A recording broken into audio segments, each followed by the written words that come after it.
दोस्तों, Panama paper मामले में ऐश्वर्या पर ईडी की गाज गिरते ही सियासी पारा तेजी से गरमाने लगा है। पहले जया बच्चन ने बवाल काटा और अब नवाब मलिक जया के सुर में सुर मिलाते हुए बौखला उठे हैं। नवाब मलिक ने ये ठीकरा मोदी योगी सरकार पर छोड़ दिया और थाली वाली चाची के पक्ष में ऐसा बयान दिया कि खुद ही बुरे फंस गए। क्या कुछ कहा नवाब मलिक ने, आपको बताते हैं सब। आप भी वीडियो को लाइक और शेयर कर अपना प्यार और सपोर्ट दिखाएं और कमेंट में आप भी अपनी बात अपनी राय जरूर रखें। तो नवाब मलिक मोदी सरकार को घेरने के लिए हर मुद्दे को सियासी रंग दे रहे हैं। अब उन्होंने ऐश्वर्या राय बच्चन पर हुई कार्रवाई पर सियासत करना शुरू कर दिया है और पनामा पेपर मामले में ईडी के एक्शन पर सवाल उठाए, जिससे वो खुद ही बुरे फंस गए। दरअसल उन्होंने ऐश्वर्या राय से ईडी की पूछताछ की टाइमिंग पर संदेह जताया और कहा कि जया बच्चन समाजवादी पार्टी की सांसद सदस्य हैं और पनामा पेपर लीक मामला कोई नया नहीं है। सिलेक्टिव नोटिस दिया गया और पूछताछ हुई तो निश्चित तौर पर सवाल खड़े हो रहे हैं। नवाब मलिक ने इस मुद्दे में बेवजह टांग अड़ाते हुए कहा कि इसकी टाइमिंग देखने के बाद तो लग रहा है उत्तर प्रदेश में जिस तरह से चीजें हो रही हैं और पनामा पेपर लीक मामला कोई नया नहीं है और बहुत सारे नाम हैं। सिलेक्टिव जिस तरह से नोटिस दिया गया, पूछताछ हुई तो निश्चित रूप से सवाल खड़े हो रहे हैं कि ये सब कहीं राजनीति से प्रेरित तो नहीं। नवाब की बेतुकी बयानबाजी से लग रहा है मानो पनामा पेपर लीक मामले की कार्रवाई में अगला नाम उनका ही जुड़ने वाला है, इसीलिए जनाब सरकार पर तंज कसते हुए इतना बौखला रहे हैं। नवाब मलिक मुद्दे को भुनाते हुए यही नहीं रुके, आगे उन्होंने इस कार्रवाई के जरिए जया बच्चन पर दबाव बनाने की भी बात कही और आगे कहा कि इसकी टाइमिंग ही सबसे बड़ा सवाल है। क्या जया बच्चन पर दबाव बनाने के लिए किया जा रहा है? जिस तरह से वो संसद में बोल रही थी, हमें लगता है निश्चित रूप से राजनीति से प्रेरित है ये मामला। उत्तर प्रदेश के चुनाव बेहद पास हैं, इसको लेकर जया बच्चन पर दबाव बनाने के लिए किया जा रहा है ये सब। ये सवाल स्वाभाविक है और इससे इनकार नहीं किया जा सकता। बार बार नवाब कार्रवाई की टाइमिंग को टारगेट कर रहे हैं, लेकिन एक बात साफ है कि इस कार्रवाई से योगी और मोदी सरकार का कोई लेना देना नहीं है। जब इन लोगों ने गलती की है तो भुगतना पड़ेगा, फिर चाहे वो सेलिब्रिटी हो या फिर कोई भी और।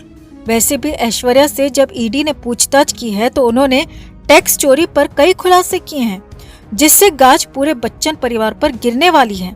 लेकिन बौखलाया विपक्ष इस मुद्दे को बेवजह सियासी तूल दे रहा है, तो वहीं बीजेपी ने भी नवाब मलिक के इस मुद्दे पर हेकड़ी निकाल दी है।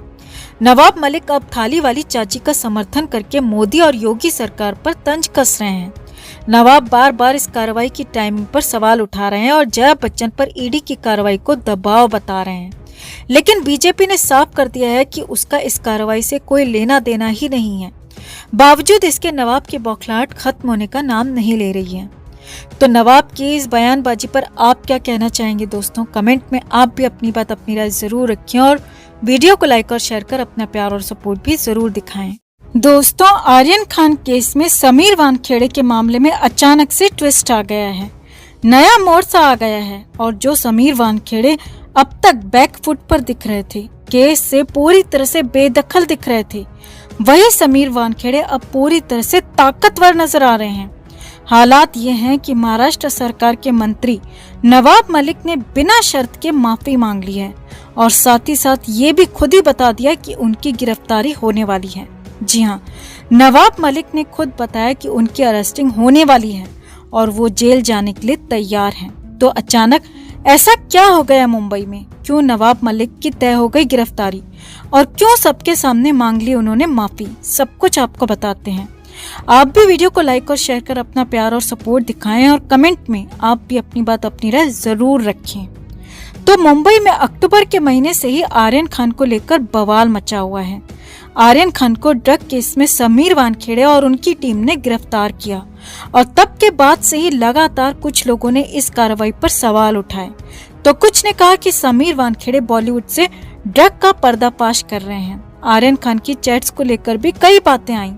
हालांकि बाद में आर्यन को हाई कोर्ट से जमानत मिल गई, लेकिन यहाँ पर बड़ी बात ये थी कि लोअर कोर्ट से जमानत नहीं मिली। लोअर कोर्ट से आर्यन खान को मुश्किलें झेलनी पड़ी।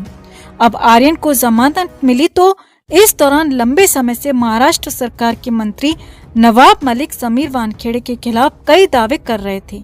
कई खुलासे कर रहे थे और यहाँ तक कह दिया था कि अब समीर वानखेड़े की नौकरी जाएगी, वर्दी भी उतर जाएगी। मामला बेहद संगीन हो गया।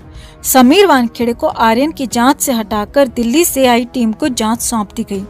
लेकिन अब एक बार फिर से मामले में नया ट्विस्ट आ गया है। जी हाँ, एक बार फिर पूरा मामला पलटता हुआ दिख रहा है। हालात ये हैं कि नवाब मलिक के जेल जाने की तैयारी हो गई है और ये किसी और ने नहीं बल्कि खुद नवाब मलिक ने बताया है। और ये सब कुछ तब हुआ जब नवाब मलिक ने बिना शर्त के समीर वानखेड़े से माफी भी मांग ली। अब माफी में नवाब मलिक ने क्या कहा वो आपको बताएंगे, कब होगी गिरफ्तारी वो भी बताएंगे। लेकिन पहले अपनी गिरफ्तारी को लेकर नवाब मलिक क्या बोले वो देखिए और समझिए। नवाब मलिक ने ट्वीट किया कि उनके घर सरकारी मेहमान आने वाले हैं। जी हाँ, नवाब मलिक ने ट्वीट किया, साथियों सुना है मेरे घर आज या कल में सरकारी मेहमान आने वाले हैं, हम उनका स्वागत करते हैं। डरना मतलब रोज रोज मरना, हमें डरना नहीं है, लड़ना है। गांधी लड़े थे गोरों से, हम लड़ेंगे चोरों से। अब यहाँ पर नवाब मलिक का सरकारी मेहमानों से साफ साफ मतलब केंद्रीय जांच एजेंसियों से था। नवाब मलिक का साफ कहना था कि जांच एजेंसियां उनके घर आने वाली हैं, उनकी गिरफ्तारी भी हो सकती है, उन्हें सलाखों के पीछे डाला जा सकता है। और साथ ही साथ नवाब मलिक ने ये भी लिखा कि डरना नहीं है क्योंकि रोज मरने वाली कंडीशन है। अब नवाब मलिक का ये ट्वीट ठीक उस माफी के बाद आया जो कि नवाब मलिक ने बॉम्बे हाईकोर्ट में दी।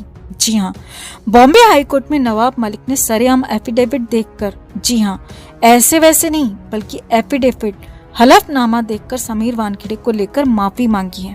जी हाँ, बिल्कुल सही सुन रहे हैं आप। समीर वानखेड़े पर पब्लिकली कई तरह के आरोप लगाने वाले नवाब मलिक ने कोर्ट में बाकायदा हलफनामा दिया, माफी मांगी और वो भी बिना शर्त। नवाब मलिक को हाई कोर्ट ने समीर वानखेड़े पर टिप्पणी करने से बयान देने के लिए रोक लगाई थी, मगर उसके बाद भी नवाब मलिक ने समीर वानखेड़े पर लगातार बयान दिए थे और इसीलिए नवाब मलिक ने कोर्ट में माफी मांगी और कहा कि आगे से वो समीर वानखेड़े के खिलाफ कोर्ट के खिलाफ जाकर कुछ भी नहीं बोलेंगे। नवाब मलिक ने कहा कि उन्हें नहीं पता था कि वो कोर्ट के फैसले की अवमानना कर रहे हैं। यानी कि पहले नवाब मलिक ने कोर्ट में जाकर माफी मांगी और फिर अपनी गिरफ्तारी की बात कह दी। अब यहाँ पर आपको बता दें कि कई दिन से कहा जा रहा है कि केंद्रीय जांच एजेंसियां नवाब मलिक को गिरफ्तार कर सकती हैं। अनिल देशमुख की तरह नवाब मलिक को जेल भेजा जा सकता है, सलाखों के पीछे भेजा जा सकता है और माना जा रहा है कि अगले हफ्ते तक स्ट्राइक हो सकती है। अब इसका साफ मतलब है कि केंद्रीय जांच एजेंसियां समीर वानखेड़े के साथ खड़ी हैं। अब समीर ने गलत किया है या नहीं, या फिर गलत किया तो क्या गलत किया, ये सब कुछ जांच के बाद ही पता चलेगा। लेकिन फिलहाल कंडीशन यही है दोस्तों कि नवाब मलिक समीर के खिलाफ अब ज्यादा कुछ बोल नहीं पाएंगे और वो माफी भी मांग चुके हैं और खुद ही बता चुके हैं कि उनकी गिरफ्तारी तय है। यानी कि नवाब मलिक बड़ी मुश्किलों में फंस चुके हैं। तो ऐसे में आने वाला हफ्ता बहुत बड़ा हो सकता है, बहुत बड़ी स्ट्राइक इस हफ्ते में हो सकती है।